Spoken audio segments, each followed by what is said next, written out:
Hi, this is John Campbell introducing Miracle Hour on bbsradio.com. This is your weekly program where we talk to interesting people from all over the world. And this evening our guest is a lady called Solera Green.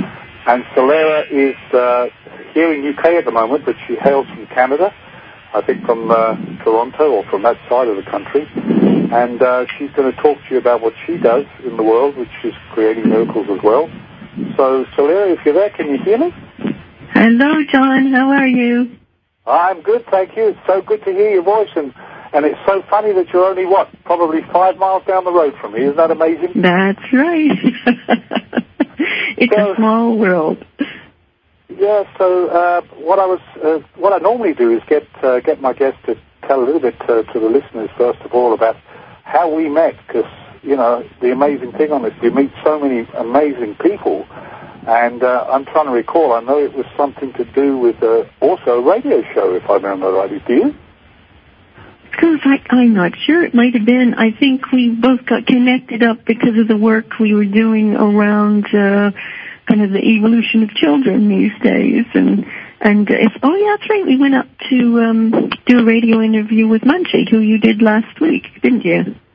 That's right. That's I think where we first met. We went to do another radio program with Munchie for the Children of the New World conference that we both spoke at, and I think we actually met at the radio station, right? Yeah. And that's when I first started to hear about the work you were doing with your husband, Santari. That's right. Tell us a little bit about your story. First of all, where you come from, because as you know, I've got my beautiful wife, Mary, over there in Canada listening on air here today with our great spiritual sisters. And great. You're over from that part, aren't you? Yes, I'm from Ontario, just a little bit south of Ottawa, actually. That's where I grew up, and then I worked in Toronto and Ottawa, and then moved to the States for 7 years, and I've now been in the UK for 11 years, so I've been fortunate enough to live in lots of countries and love it. Okay, so you started off, you were born in Canada. Yes. And what was your path into, let's call it the awakening path, you know, because I think that's always a path that's really interesting for people. Well, it's interesting. I would say the first moment of that was when my dad passed over. Oh, that was about 20-odd years ago. And it just, you know, for the first time in my life, I could feel that he was with me even after his death. And that really reoriented me to a whole new way of looking at life, that there was more to it than, you know, I'd previously thought. And so I began immediately after his funeral, I began to study transformation, and from there moved into spirituality, and from there transitioned into conscious evolution, which is what I'm teaching and coaching and working with today. Okay. So what line of work were you in before this all happened? Were you in the corporate world, or what was it? I was working for Bell Canada. I was a project manager for them. So you're working for Bell Canada. That's the telephone company, isn't it? Yeah. Who would have thought it? Sorry? Who would have thought it all those years ago, working for Bell Canada, and now here I sit in England and talking about conscious evolution. It's amazing, isn't it? It really is. It is. So it's really started with the passing of your dog. Yeah, and, my dad, and then we kind of, you know, because I was so enthralled when I got speaking to you and we met, and then you started to talk about the different work you were doing, but I don't really have a deep understanding of the level of it. Is it like a counseling, energetic work? How does it work? Would you like to say a little bit about that? I do. I train people all over the world in evolutionary coaching, visionary leadership, and conscious evolution. So those are my three specialties. But I would say it's a body of work which applies across everything in life, whether it's kids and learning and education, or business, or politics, anything. It really does apply. And it started about 11 years ago. I came to England and I had an experience which made me an ultra-sensitive. In other words, I would walk downtown, I would go into grocery stores and retail shops and whatnot, and I would come home dizzy, nauseous, and exhausted. So I was beginning to wonder, oh my gosh, how am I ever going to live in the world? And as I began to talk about it with other people, I realized there were all these people who had lived their lives that way, that they'd been empathic from the time they were small children. In other words, they could pick up other people's feelings and do things with them. So I then began to work with people who I would call energetically aware or energetically sensitive to evolve that ability into a strength and a kind of what I call life power. And I think that's where, you know, the miracles you're talking about, a miracle hour, I think that's a part of where that comes from, is you begin to work with life power and begin to work transformatively with others to create amazing breakthroughs, not just for people individual, but for consciousness as a whole. And one of the things I'm starting to train people in now is how we can work collectively to create a new consciousness for a whole new vibrant world, and how you be a leader and be leaderful in that with others, so that it's fun, it's exciting, it's exhilarating, it's creative, you know, so it's not just one leader, that everyone is leading. So that's the kind of work that I do now. Right. That's really interesting because, you know, oh my goodness, I can really relate to the way you felt, you know, and I think so many of us people who are drawn to this field have that commonality, you know, this ultra-sensitiveness, which is often, you know, denied or decried when we're young, especially amongst the, you know, the male population, because that's the sort of social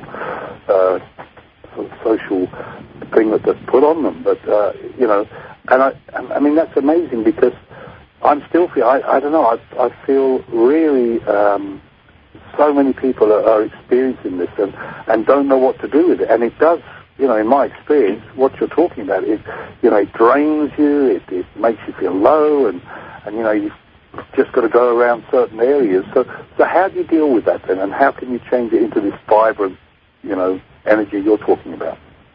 Well, the first thing is that empathy, which is feeling other people's feelings, tends to come from kind of working around what I would call the lower heart and the solar plexus area. So that area of the body is where you're feeling out from to feel the energy of the world around you.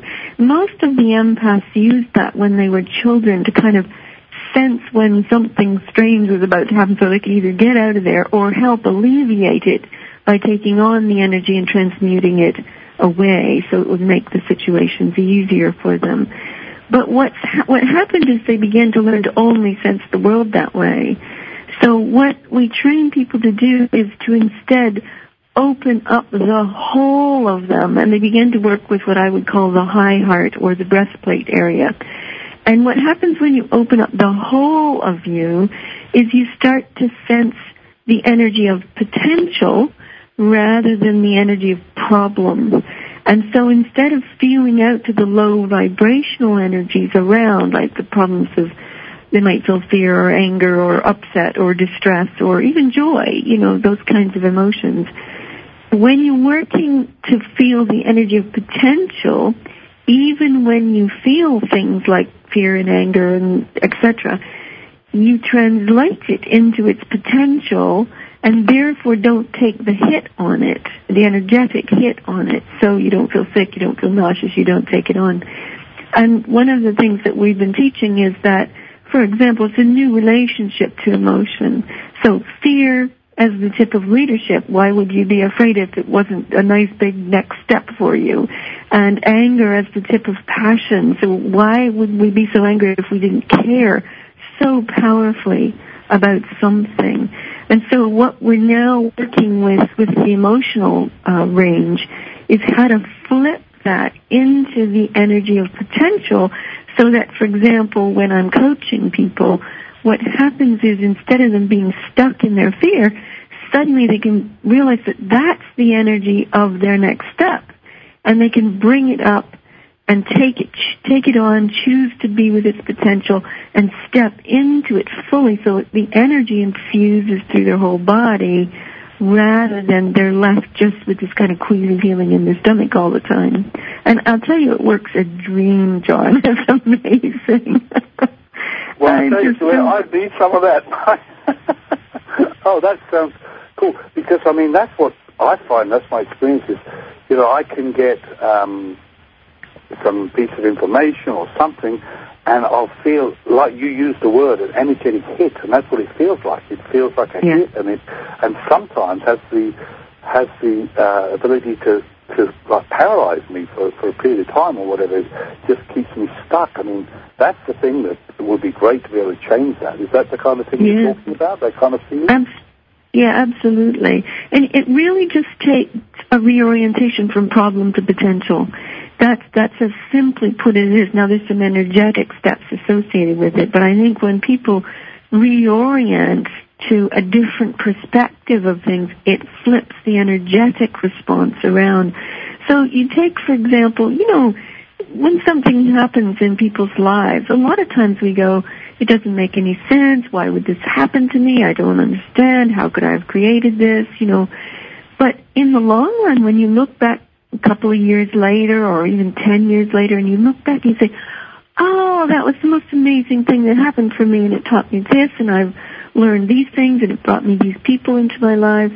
And so one of the things that we're talking about, reorienting from problem to potential, is about being able to tune in now to the knowing of what this is for now, so you don't have to go through that period of angst around it. So you can actually kind of take hold of the potential of it and live it through into realization now without taking 2, 5, or 10 years.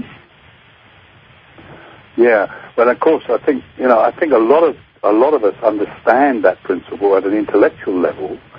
But I think I can speak for myself. You know, it's about remembering and thinking about how to deal with in the moment. You know, and and that's, I think, the challenge, isn't it? Well, I suppose at first for me it was a bit of a practice. You know, I had to keep reorienting myself to looking at things from a different place. And it really does take tuning into what I would call the living intelligence, or the knowing fields around us, to consciousness, if you will. I think that everything's there. Some level of ourselves already knows why we're choosing this, why we're creating it, why this is happening on the biggest levels. And so it takes a practice kind of stopping when we're in that reaction to it, stopping, tuning in, connecting to that knowing, and then just really asking, what is this really all about and for? What's the potential of this? And then once you get that, you feel this huge sense of relief. First of all, like, oh, okay, it's for this. And second, it gives you the energy to be able to move forward with it more powerfully, more passionately. It's as if you open up the fuel gauges. You know, you're able to drive the whole thing more powerfully. Right. And does that make sense? Sorry, carry on. Does that make sense? Yeah, no, it does. It does. And, I mean, one of the things that I'm beginning to see in this whole field is that there are so many things out there which really are very, very similar. Yeah. You know, the end result is the same thing, and I think we're all heading for the same end, which is to, you know, in the Course's parlance, you know, the Course in Miracles parlance, is to go home, you know, to find who we really are, you know. Yeah. And would you agree with that?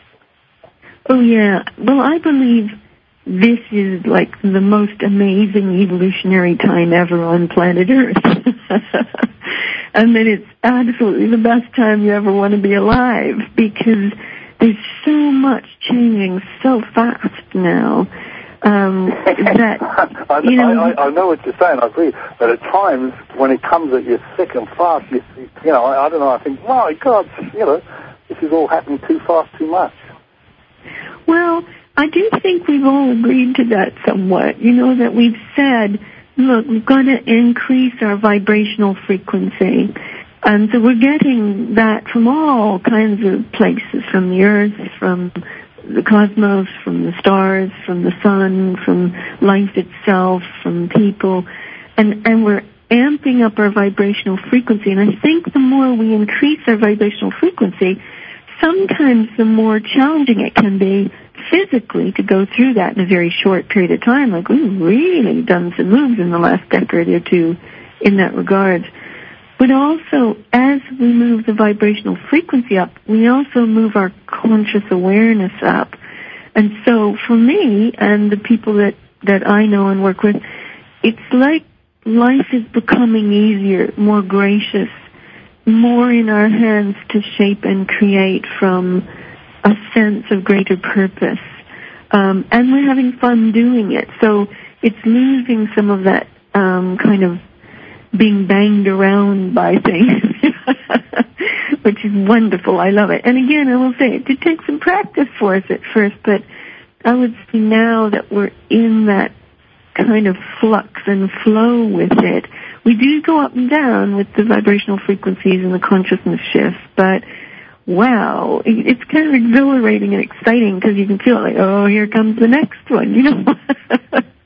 And I'm one of those people who loves, you know, emailing and talking to other people and finding out what's happening for them. So I tend to, like, if suddenly I'm falling asleep in the middle of the afternoon, 5 of my friends will email me the same day and say, did you just fall asleep this afternoon? And we'll find out we all did it at exactly the same time and that we're actually doing something together, and we'll start to suss it. So it kind of puts a different light onto things when it's happening like that.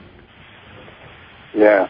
Yeah, and how I like to explore different theories. You know, for example, there's the great adage which I'm totally believing is about healer heal thyself, and yes. that, you know, we cannot really heal another or even that word, but we cannot facilitate that until we've healed ourselves.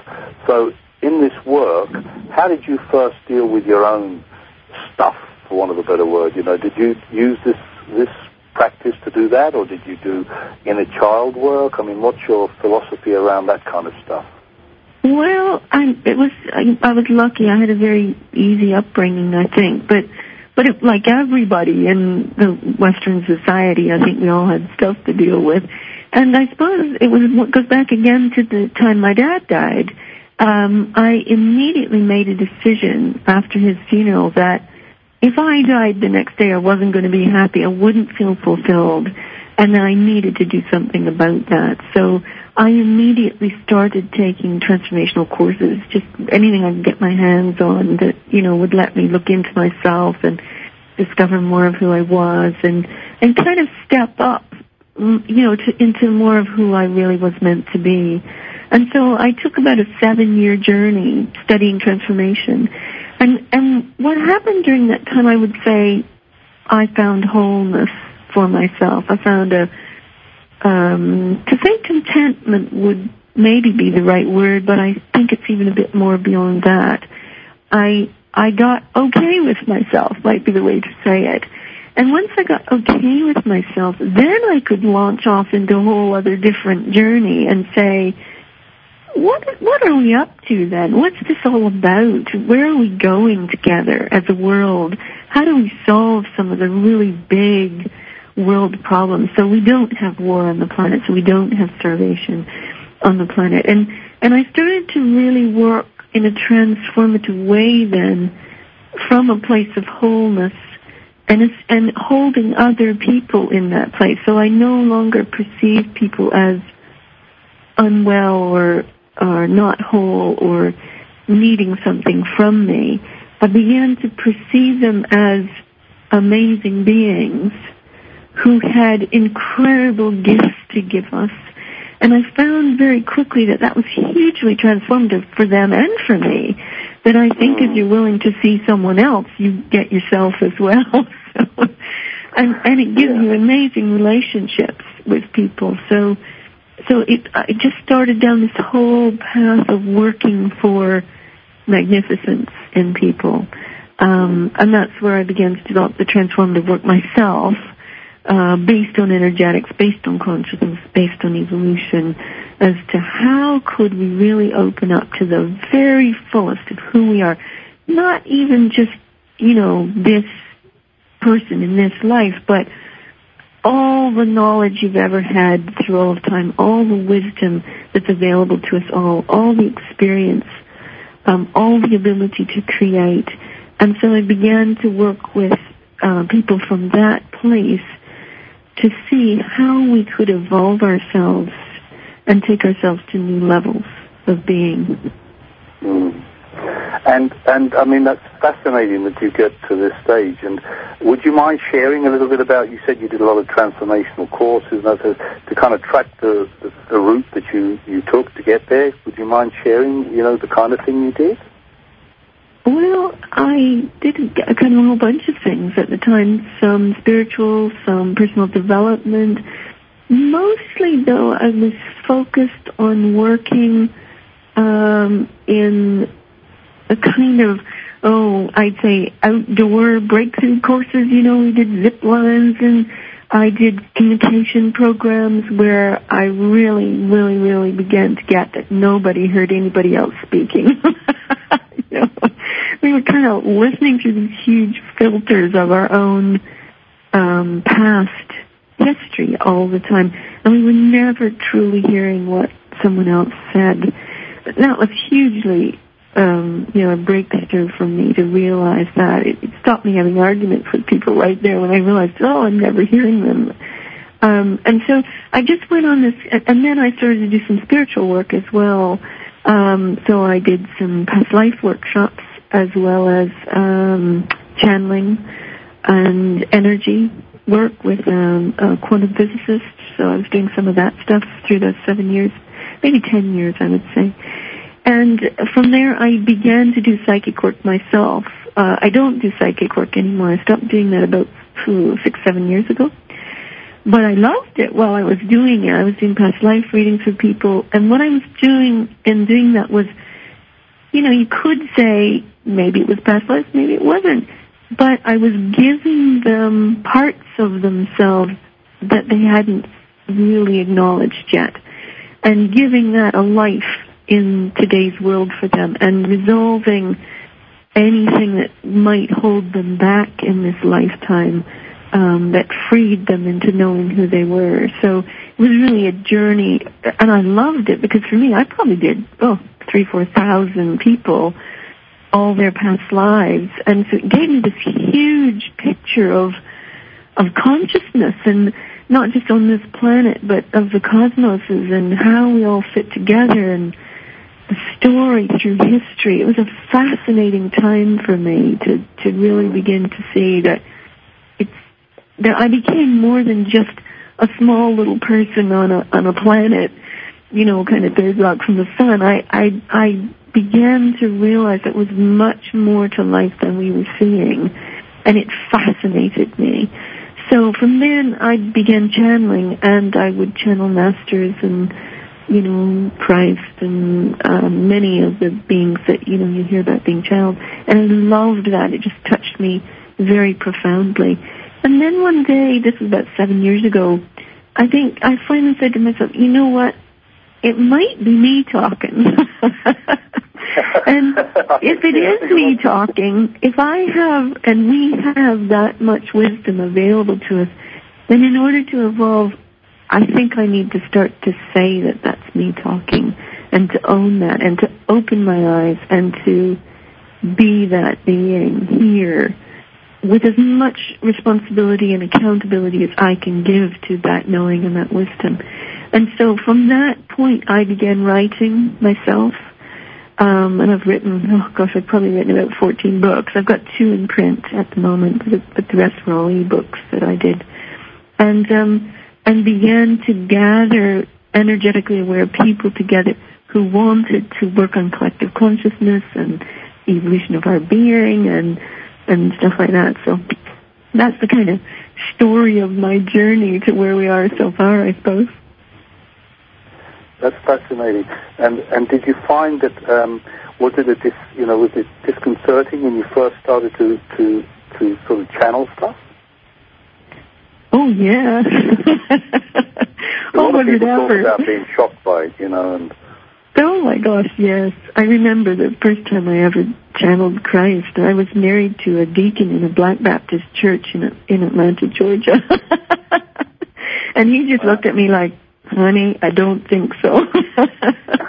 So it was quite interesting for me at the time. It really shook life up a bit. But I'll tell you, whether it actually was or wasn't, when you feel that, when you connect with that energy, that wisdom, that presence, it touches you so profoundly that just by being in that space and with that energy or being, something miraculous happens for you. And nobody can take that away from you. It didn't matter who said what to me. The experience was so profound that your life has to be changed by it, and you have to be called into something far greater about life. I mean, that sounds like a big challenge to me to actually say that you channeled Christ. And I'm sure that's a big thing to actually open up to people, and especially if you say your husband was a Baptist minister, it would probably gone down like a lead balloon. Did it ever? Oh, did it ever? Yeah. But did you kind of keep that pretty quiet amongst your, just a few chosen few people? Sorry, say that again? Did you kind of keep that information pretty quiet to yourself? I did for a while because I was working for a company there, and so I kept it relatively quiet. But every once in a while we'd go out to lunch and somebody would ask me about something, and out these things would come, that stuff I was doing. And my gosh, it amazed me how many people around me just were so like, wow, this is amazing, let's talk about this, let's, and they began to share their own experiences, those moments that really touch your life. And so I began to have this amazing circle of friends that, you could have these conversations with. And I began, when I was in Atlanta, Georgia, this was like 12, 14 years ago, I at the time left my husband, and because we just saw we were going in different directions, and we do love each other still and have great respect for one another. But I moved into a big house in the middle of a field, and used to have people come over every Saturday night, and we'd just hang out together and have those conversations and do energy work and do transformative work for the planet and stuff like that. So very quickly I became a kind of networker for people who were touched by something more in life. And with the work that you do you find that this does away with the need of, do you still find you needing to grieve? Do you get into sad periods of time, or are you aware of stuff like that, or do you just kind of flick a switch and do what you need to do and it goes? Well, a couple of things about that. I'm glad you brought up that point about grief, because I believe that we're evolving our relationship to death, and I believe a lot of people perceive it that way these days. In myself, I love having my emotions, be they what we call good or bad. So I don't try to switch them off, and I don't try not to have them. I try to have them with as much joy as I can have them, even if I'm angry, I will find a friend or my current husband, who's amazing, but and I will get them to work with me, to let me bring my anger through in a powerful way, but to get underneath it, to find out what's the thing that's really, really bugging me, that I'm really passionate about, that I really care about. And what will happen is within an hour or two, I will have brought through a breakthrough, because anytime I get angry, it's because something really big is coming through, and I need to pay attention to it. So I kind of use it. I have this practice of really using the joy of my emotions, as I say, be they good or bad, to bring the potential through. But to come to the other piece about grief, when my dad died, remember I said I could feel him with me. It was the beginning of my journey. Yeah. I began to, I can connect with people on the other side as well. I've been able to do that for about 14 years now. And I tell you, it is so amazing how death is evolving.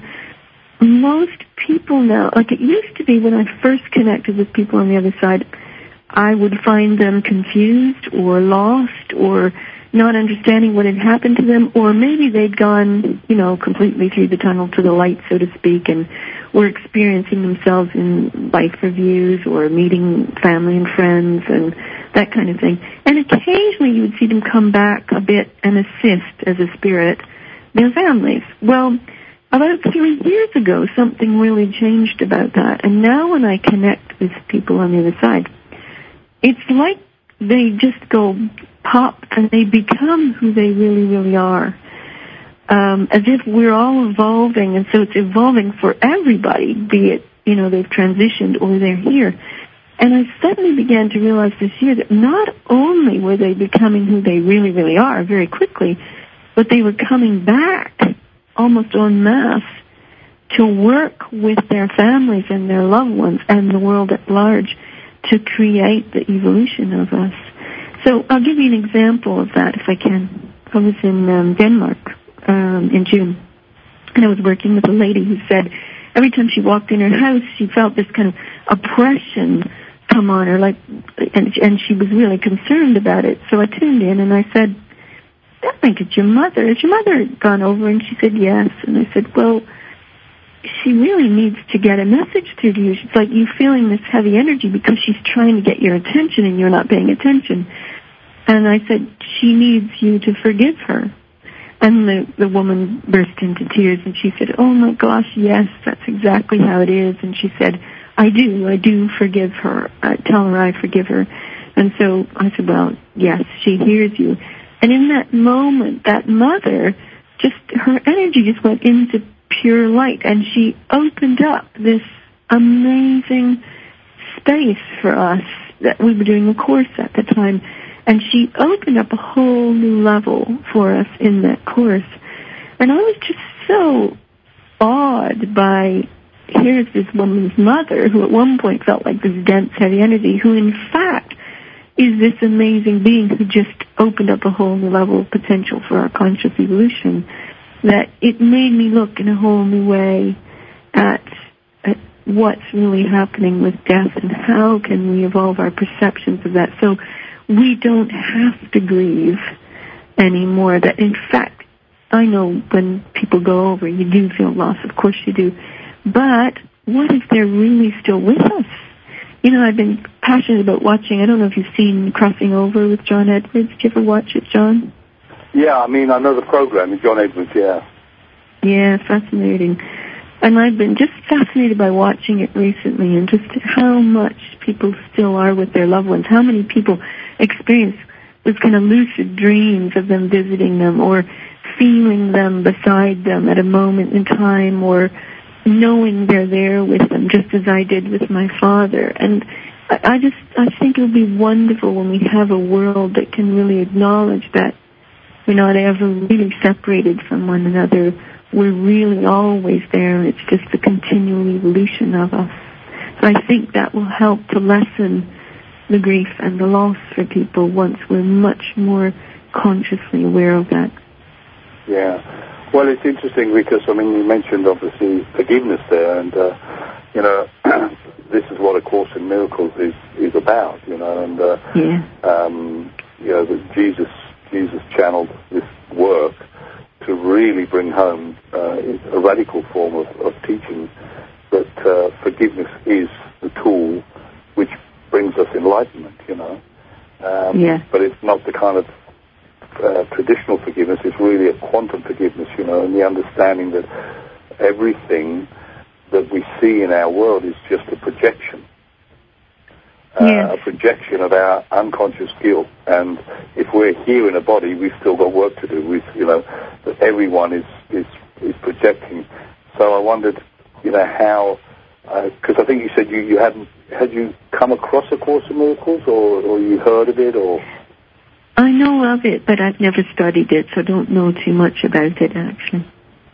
But I do think what you're saying, because so many of the, even the modalities you're talking about, they all have this commonality. Everywhere I see now is this understanding of forgiveness, And, I think the journey pretty much begins by loving ourselves, and taking ourselves off the hook, if you will, not judge ourselves so much, not hold the past as unforgivable. Often people just live in such angst of what they've done or what they've been through in their lives, and I think we're beginning to live much more in the now, very much more present, and able to forgive ourselves for things that have happened, because we are on a learning path and an evolutionary path in which we're growing by leaps and bounds. And for me, it's okay to make mistakes, I think that's part of getting out there and living life and making things happen. And, absolutely, and I totally agree. That's the whole thing, is that it has to start with ourselves, because, and it's beautifully understood in the Course, because in the Course, it tells us we're all that is here. There's nothing else out there. So whatever we're doing to another or thinking about another is really we're thinking about ourselves. So, the what goes around comes around is based on the principle that never really leaves us in the first place. So it deals with the level of thought, the level of mind. That's right. That's right. John, have you heard of, there's a wonderful guy I think he's in Hawaii, and I can't remember his name, but he's a kind of, I suppose he bills as a psychologist, but he's like a shaman. And what he did is he was hired into an institution for the criminally insane, where they were having all kinds of violence and the staff wouldn't stay and that kind of thing. Have you heard about him? Yeah, it's amazing. I'm smiling from ear to ear as you're talking, because myself and my wife Mary and Sue, they're all listening to this program. I know we all went and we did his weekend workshop. And you're talking about Dr. Len doing the Ho'oponopono, yeah? Yeah, that's fantastic. Well, I'm so impressed with reading about him, because, the story is that he said he refused to see patients. He would just sit with their files, and he would find that deep place of loving them, of being okay with them in himself. And I do believe when I hear that story that it's not just in himself personally. I don't think the power would happen unless he was doing it in himself as everything, in himself as consciousness, if you will, and that he's kind of letting that release from consciousness. And the results he's had are apparently extraordinary. I'm sure you know more about it than I do, but that was my understanding of it as I read some of the emails about it. Well, it is, and he's amazing. I mean, he's in his mid-70s now, and he is so chilled out, he's almost horizontal, and, What's his name, John? I don't remember it. Well, I don't know. I wish my wife and Sue over there could speak here, because I could never get it. Sue knows his name, Dr. Len Hugh, whatever. But you can get there on the website, on the Ho'oponopono, which we affectionately came to call it the pony treatment, just for short, So that's what happened. But we did the weekend workshop, and he was amazing. And he worked on the principle. And it's all tied in with the Course in Miracles understanding of Jesus' teachings. Is that this is all, just an illusion, and everything is a projection. So whoever's showing up in front of me as, let's say, criminally insane, which in his case that's what he was working with, he acknowledged and owned the fact that was an element of his thought process, his mind.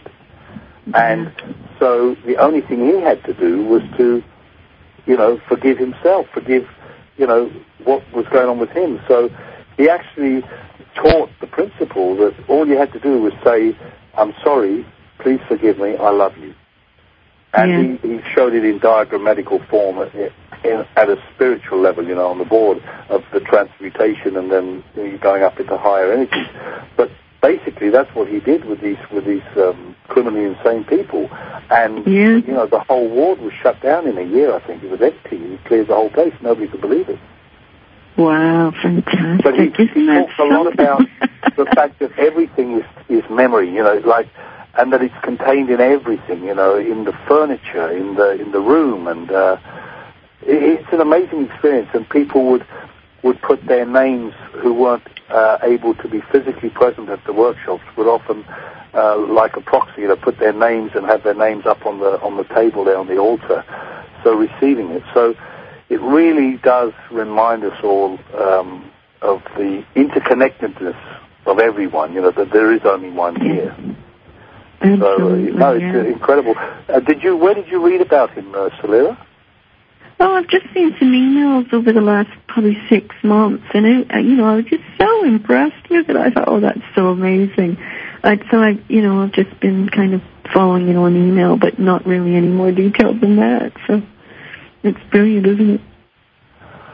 Well, the more I've kind of, I am a very, very early student of the course, but there's so much of it starts to make sense now, In fact, I was doing a lesson today, lesson 106, and it's talking about giving, receiving, and it talks about how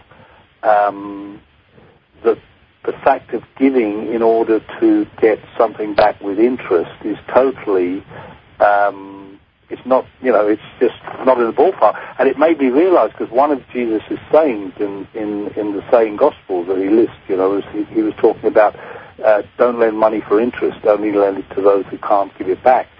And when I really got to thinking about this concept that there's nothing there, it all made sense. I think that's the thing which is, and then I thought, my God, maybe this is why the whole lot is collapsing. And I think it is. Do you see that around you? You see the systems as we knew them, as we've known them for years, starting to suddenly go into, breakdown?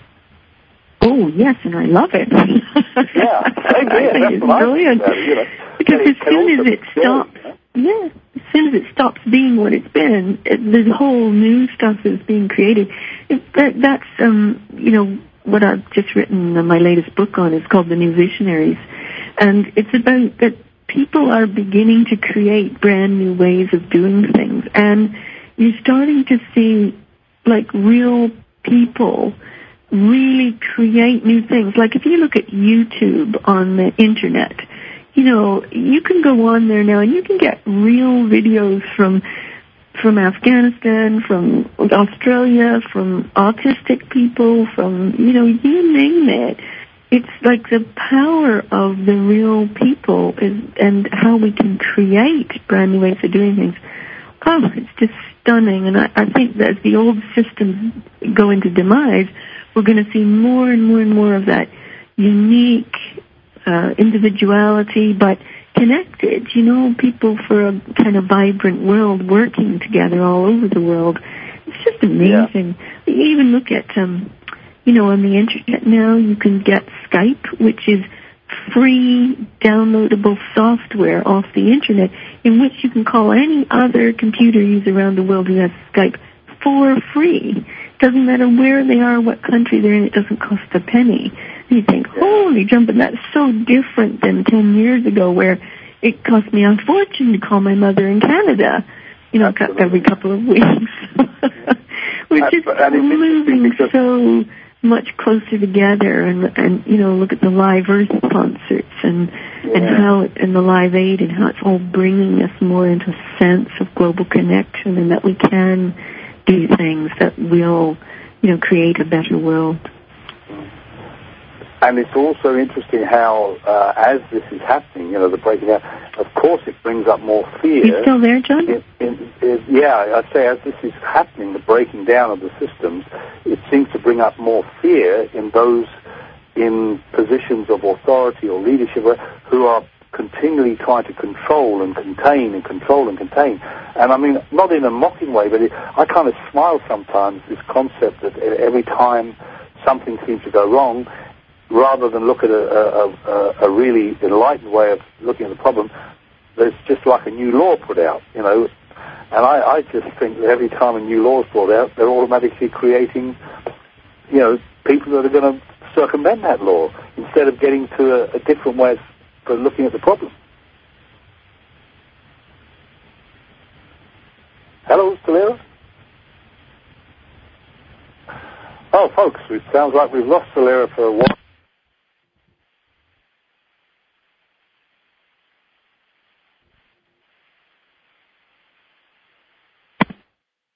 Hi, Peggy Lee Quayler here. Hey, thanks for listening to Stories Untold on BBS. And you can visit my website at cdbaby.com/cd/Peggy Lee with an A. You can purchase a copy there or write a review.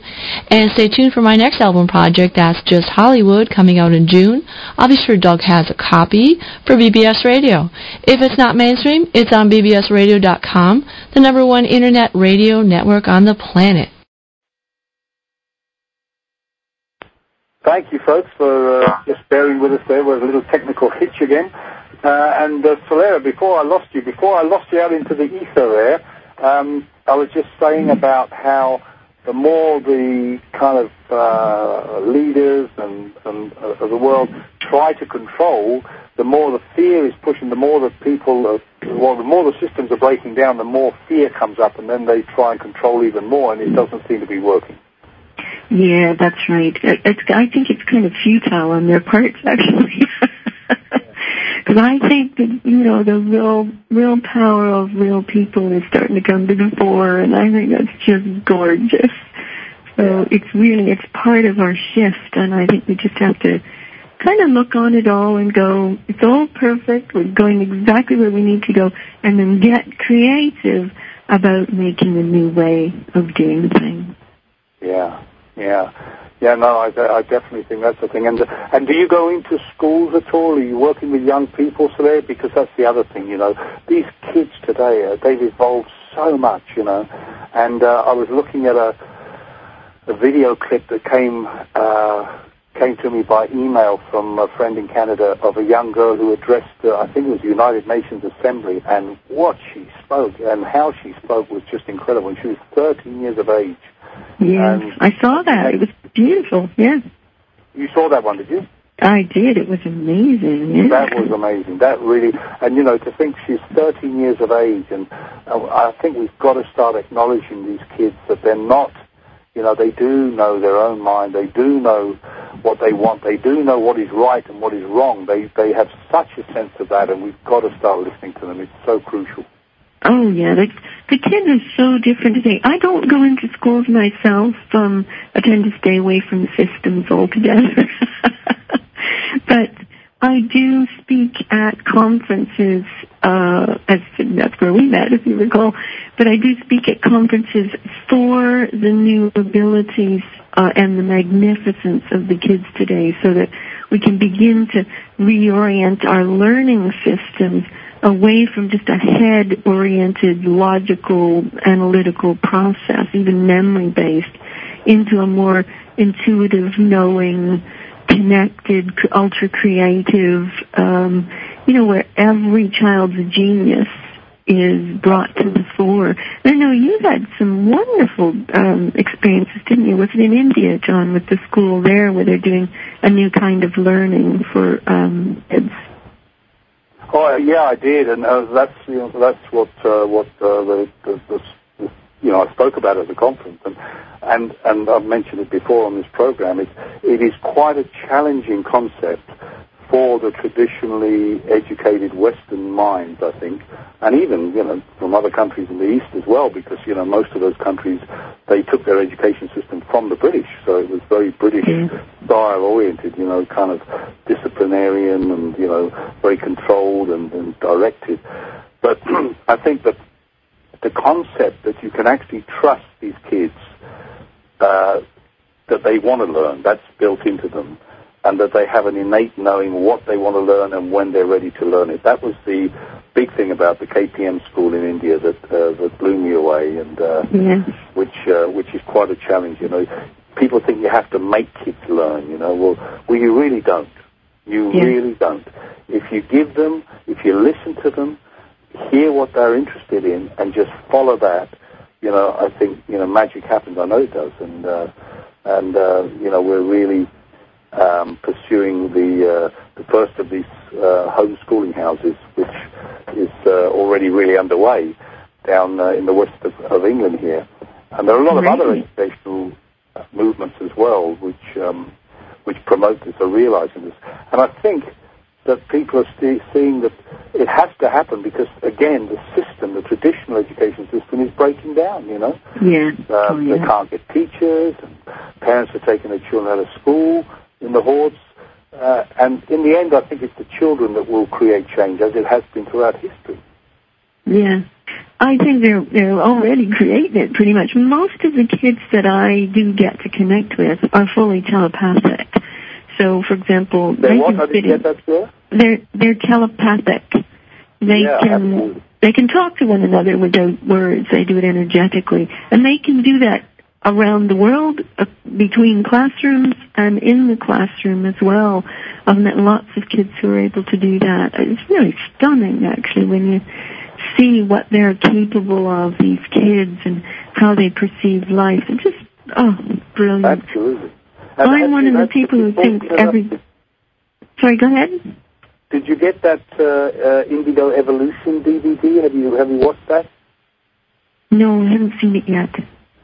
That's an amazing DVD, which is an actual documentary made by James Twyman and his team, and Doreen Virtue is the executive producer of it, you know. And they actually interview these kids and their parents and grandparents and educators and medical professionals, and it's quite incredible what those kids can do. And how involved they are. They talk about autism a lot on there. There's a growing number of incidences of autism, quite frightening. So, and they believe that not all of it is true autistic. It's just that they're communicating at different levels. I believe that too. I believe autism has a huge potential, even though it's a hard thing. It's hard for them to live in the world. I think it's a form of ultra sensitivity, actually. Yeah. And it has its own genius inherent in it, but very challenging for some of them. I have a couple of friends in the States who are working with the potential of autism and doing some amazing work with it. So it's really exciting. In fact, one of them, Susie Miller, who's in Arizona, she's recoined the word to awesomeism. And what she does is she works with the kids telepathically, especially the ones that don't use language, and they see amazing changes in a very short period of time with touch, with communication, with, behavioral changes, with relationships with the parents, all kinds of things, just because she sits and bees with the child as if they're magnificent and that they have something to give her. And the relationship, those kids bond with her immediately. It's quite amazing, the work that she's doing with them. It's beautiful. Yeah, there are amazing things happening, and I know I'm going to have Alan Wilson come on one evening, because that would be great. Did you know Alan? Oh, yes, he's a good friend of mine, absolutely. Yeah. Develop Your Child. He runs Develop the Child. He's doing some amazing work, so I'm looking forward to having Alan on. Fantastic. Well, Celera, we're coming up to the end of our showtime here. It's been wonderful having you on the show. I appreciate your time. Just tell our listeners, if you can, the name of your book and the website where they can read a bit about you and contact you. Yep. Okay. The latest book is called The New Visionaries: Evolutionary Leadership for a Vibrant World, and it can be found at www.newvisionaries.net. That's NEWVISIONARIES.net. And also, we have another website called www.evolutionarycourses.com, where all the courses that we offer are available there. That's fantastic. Okay. Well, Celera, many, many thanks for your time. It's wonderful to have you on the show, and give my love to Santari, and I hope to meet you up the road sometime. Absolutely. You and your wonderful new wife. Thanks, John. It's been brilliant. All right, Celera. Thanks ever so much, and I'll speak to you soon. Lots of love to you guys. Lots of love. Bye. Take care. Bye now. Bye.